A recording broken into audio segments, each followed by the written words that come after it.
Hello and welcome back to the Afternoon Agenda on GB News with me, Alex Phillips. With the Prime Minister calling an emergency Cobra meeting and NATO convening today, the West is planning evacuations as the Taliban rapidly closes in on Afghanistan, with the state hurtling towards a brutal civil war. US and UK troops have only just withdrawn from the beleaguered territory following a 20-year presence, with many criticising the move that has left a vacuum enabling extremism to take hold of the country once again. The shocking scenes will leave hundreds of families who lost loved ones in the conflict asking whether it was all worth it, and posing the question of how at risk we are in the United Kingdom from a newly fortified and assertive Taliban. With us now is Afzal Amin, former officer in the British Army for 11 years, the last 3 of which were focused on counter-insurgency strategy in Afghanistan. Afzal, how worrying is this, the scenes we're seeing today? I mean, the Taliban are advancing at a far faster pace than I don't think anybody anticipated. I don't think people anticipated the speed at which Afghanistan's security forces would essentially leave the battlefield uncontested. But all of us who've been involved from a professional perspective in Afghanistan know that the solutions that NATO had put in place for Afghanistan, particularly the training of a Dari-speaking dominated Afghan national security force, policing a different ethnicity with a different language, Pashto, in the Pashtun areas, was unlikely to work as a long-term solution. So it's not a surprise that the Taliban, who are now a very different beast to what they were 25 years ago, are now making these sorts of gains. And I think as I've been thinking over the last few days of what's actually going on, the thing that occurred to me, having spent sort of, I suppose, 5 years in total researching and practical work on the ground and foot patrols and working with US generals on counterinsurgency strategy, that the 2 big weaknesses the Taliban had in the 1990s and up to 2001, firstly, that they were a largely homogenous Pashtun grouping, and secondly, they were physically bound to their geographical areas. And what we've seen is this quite spectacular gains because they've overcome those 2 fundamental weaknesses. So they've moved to northern areas which were poorly defended because the Afghan government thought that the Taliban can never get there. And they've made alliances with people who are not Pashtuns, Tajiks, Uzbeks, and I suspect Hazaras too. And it's those alliances, a quintessentially Afghan solution to rebelling against the Afghan government, that has brought about this victory. And it's not a Taliban victory as such, but more of a coalition of groups that are allied together against the government. We've heard again reports of British jihadis potentially travelling out to Afghanistan now to join the Taliban. Are they sort of formulating around more an ISIS-style model, a sort of holy war model? I sincerely doubt that. And I think probably the best documentary is 4 Lions to discuss what these sorts of people do when they get over there. So that's not for me a concern at all. If a few go over, I'm sure the Taliban themselves wouldn't want such people involved in Afghanistan anymore. And I suspect from the negotiations the Taliban have had in Doha directly with Donald Trump and the US government, one of the conditions of that would have been that Afghanistan will never again be a safe haven for international terrorists. So that for me is not the concern. The big concern for me is that Afghanistan sits at the roundabout between Iran, Russia and Russian-influenced Central Soviet Republic, former Soviet republics, China and Pakistan. And it's a strategically vitally important part of the Belt and Road Initiative the Chinese are building. And it's a very important part for future movement of people and resources and geostrategic interest. And abandoning that space completely, I think, is a really big mistake.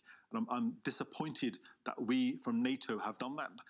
The Americans doing it is their business, but we from Britain and our NATO allies, I believe we should have far better ideas of what to do about Afghanistan than simply leaving it. And the question really for all of us is, what are we going to do? Because abandoning that area to this group of, as allied group of people who we call the Taliban, but they have different names for themselves, to an ungoverned space that Afghanistan would become with the influence of those regional actors, it's not good enough that we just leave. We must have a plan to do something about this. I mean, we know that the Prime Minister is calling an emergency Cobra meeting. We know that troops are being sent over to assist getting British nationals out before things get too dangerous. But should we be doing more? Would you want to see the result of that Cobra meeting, some direct affirmative action to tackle the Taliban head on? Or do you think that, after 20 years of not being able to really control this situation, or at least getting almost there and then pulling the plug and seeing all the old issues come rising back up, what should we be doing? Absolutely. These are all the right questions. So on the issue of the Cobra meeting that the Prime Minister is putting together, absolutely vital that we have that level of government engaged in analysing the situation as it is today, the reality on the ground, and what our options are. There are many, many options to choose from. Going back in with large military force, I would suggest, is definitely not one of them. And then on the opposite end of the spectrum, the Afghan people on the ground, the 40 million Afghans, I feel so disappointed, particularly for the children of Afghanistan and particularly girls and their access to education and opportunities. Their hopes are being smashed because of what we have done. And it really, we should look at this from a perspective of what is our position as the West in the world. Libya, Syria, Iraq, and now Afghanistan are four what I would describe as catastrophic failures of our institutions' ability to deal with those problems. So the problem isn't just about Afghanistan. The problem is, what message are we sending as the West, as NATO, to the world about our capability, about our interest, about our ability to absorb the costs of intervention and building a stable world order? And those are really, really big questions that I would like to see much more commentary on and much more leadership, not only from our own country, of course, but from all of our NATO allies.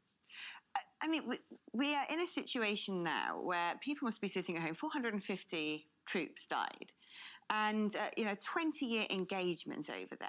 The first question must be on a lot of people's minds who've lost loved ones: why that sacrifice when we've kind of hurtled back to a worse situation, in fact, than the country was in before we actually went in there 20 years ago? Let me share something very personal with you, and I hope I speak on behalf of everyone who served in uniform. Every one of us is affected by the death and the injury of every single one of our colleagues. And I've had not only my own platoon commander from Sandhurst killed in Afghanistan when I was there at the same time, but one of my close friends, Jabran Hashmi, his brother's a close friend of mine, a British Pakistani who spoke Pashto, who went back to Afghanistan as a British Army Lance Corporal, was also killed. Other colleagues of mine have been killed there. And throughout the year, everyone who served in uniform, we are reminded throughout the year, oh, it was so-and-so's birthday today, so-and-so died on this day today, so-and-so's wife has had a child, or the child's birthday. There's always, every single day, we are reminded of the sacrifice that our troops have made, men and women. And often I hear commenters talk about our boys. Well, female soldiers, female militaries were killed in Afghanistan too, not just males. So we have that emotional pressure on us. Everyone who served, and not just the people who've been in Afghanistan, but we've all had colleagues, and that's a deep, painful reminder every single day, every week throughout the year of the sacrifices that our own troops have made, but also other NATO allies. And there's a lot of options that are on the table still. And I want to echo something which I heard, I think, the chairman of the Select Affairs Committee, Tobias Ellwood, say recently, that this is not our finest hour. And we should pause, reflect, and ask the big questions of what are we going to do next. The situation remains unclear at the moment of what's going to happen. The Afghan government has failed to convince its own people that they are the best option for Afghanistan. The Taliban, and as they call themselves, the Islamic Emirate of Afghanistan, have made a far better job of convincing people that they are a better option than the Afghan government. And this represents what we have done as NATO over the last 20 years. And it's deeply worrying. I mean, there's clearly not much political will either in Britain, across Europe, or in America to reopen this Pandora's box. It seems to me everyone is in get-out mode right now. It's just chaotic. And there's a reason for that. And the reason is almost never discussed. And the reason is because NATO was built as a force to hold high levels of troop readiness in a stationary position against the Soviet Union. And this matching of strength versus strength at that state, or the sort of super-state level against another super-state power, that's what NATO was built for. And the officers that we train, recruit, promote, and retain in NATO institutions are the people that are good at doing that. But counterinsurgency requires problem solvers, mavericks, people with different ideas, people who don't only rely on what they've been taught through their institution, but bring other aspects of cultural awareness, of intelligence, of radically new ways of thinking about old problems. They're the people who we would call in tech, for example, insurgent thinkers. The people who think about problems from a different perspective and solve them. And NATO destroys people like that within the organization, throws them out, it doesn't keep them. And that is why today, when you ask senior NATO officers, what solutions have you proposed, have you tried. They have very linear, uniform responses to what the assessment of the threat is and the response to the threat. And that, as the West, that's something fundamental we must change urgently. I covered Afghanistan extensively the other day on this programme and asked the nation in a poll whether they thought we should go back in, and the vast majority of people said no. We don't want to see that happen. But the question is, how much of a threat would a resurgent and strong and confident Taliban, having taken over the heart of Afghanistan, be to the West? Is this just a case of, well, it's unfortunate that there will be human rights abuses, that women especially will suffer the brunt of quite primitive ideologies. But actually, do they pose a direct threat to us on our own soil? That's a big question. I would argue that the Taliban of today are focused very much internally on Afghanistan, as they were previously, with the exception that they've now have had 20 years of direct experience of how not to be. And I think they have evolved. Now, there are discussions about, does the political grouping in Doha, working with the Americans on negotiations, represent the military factions on the ground? And this kind of structural, I would say,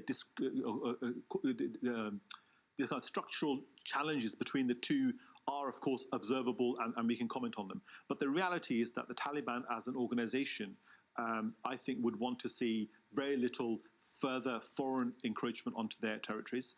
And we mustn't forget that before September 11, the Taliban were not an enemy of the UK. And their fathers were our allies in our fight against the Soviet Union when Afghanistan was occupied by the Soviet Union. So they're not a natural enemy of the UK. And how they respond to this new dynamic, if they take over the country, I think can be shaped by us. How we deal with them, how we talk to them. I mean, the EU said today that we're not going to talk to a Taliban government. Well, that's really naive, and it's actually a bit stupid too. The intelligent response is we will deal with whoever's on the ground for our own best interests. And we deal with a whole range of allies who are, in how they handle women and punishment, far more brutal than the Taliban are. And we make no comment on that. So I think the realpolitik at some point must sink in. If the Taliban have made sweeping gains across the country and taken over the country, and if they do end up taking Kabul this winter or next winter, I suspect, if it's not an inevitability, it'll be a negotiated settlement between Taliban forces and the government for some kind of power-sharing agreement between them. And it's all to play for. And we are not here without options. There are many, many options. They need to be discussed, and we look to our government for leadership on this. And what would you hope to see, that a resolution to this? Would you be comfortable if you saw the Taliban, having sort of been part of trying to suppress them for so long, suddenly forming a coalition government? Would that not make your efforts were rendered useless? I'll share a quick anecdote with you. I have sat with Taliban members in uniform as a clean-shaven British Muslim who's got this academic background in analysis of non-state actors versus state power, who's got an Islamic studies background from speaking Arabic and so on. And I've sat with the Taliban, had these discussions. And from the 30 or so individual Taliban members that I met over my sort of multiple deployments, I would say that largely they are not exposed to the outside world very much. They have had 40 years of foreign intervention or civil war in their country. Many of them have grown up with this uncertainty, with almost no state services being delivered. And we have the opportunity to show them a better way. Can we bring our way of living, for example, in the UK, which I think is the best country in the world to live, can we show them something of how we work in our country, of religious freedoms, of equal rights between men and women, of access to education and services and healthcare and so on? So there is definitely a proposition to make to them, whereby we are protected in terms of our long-term interest, but Afghan civilians, and as I say again, particularly half the population, the females, are properly their concerns are properly addressed, and they're protected, and government provides services to them. There's all big things, and I return again that this represents our failure, not necessarily the Taliban's brilliance. If you're saying that essentially the Taliban, they've been sheltered, they're quite myopic, they have very outdated views and ideologies, but perhaps they can actually be coerced into following a more Western model of governance, then why did we spend, with America, $1 trillion. They lost 2,000 troops. We lost 450. 20 years of, conflict and rebuilding. If from the beginning we could have said, let's just sit down, have a cup of tea and a good old chat, and this is how you should do things better. I mean, you ask brilliant questions, and I wish we had much more time to discuss every part of the component. First of all, the word coerce. We tried that for 20 years. There are reasons why it didn't work, and I don't think it will ever work. And I remember when I got the job in counterinsurgency, and in fact, the chief of the army appointed me to that job at the time, he asked me, why have you studied so much about insurgency and not so much about counterinsurgency? And I gave the answer that, sir, Robin Hood is far more interesting than the Sheriff of Nottingham. And that's really been our big problem, that we look at Afghanistan and these problems from our perspective. And we've got to learn, like good chess players, for example, look at it from the other side's perspective. How do they view what's going on? And I think the single best academic we've got in the UK, Dr. Mike Martin, is on Twitter under Thresh Thought. His writings on Afghanistan have been superb. Former colleague of mine, I'll disclose that. And a Pashto speaker, expert in Helmandi politics and southern Afghanistan more generally. And his writings on this really should inform so much of our thinking about how to influence the Taliban.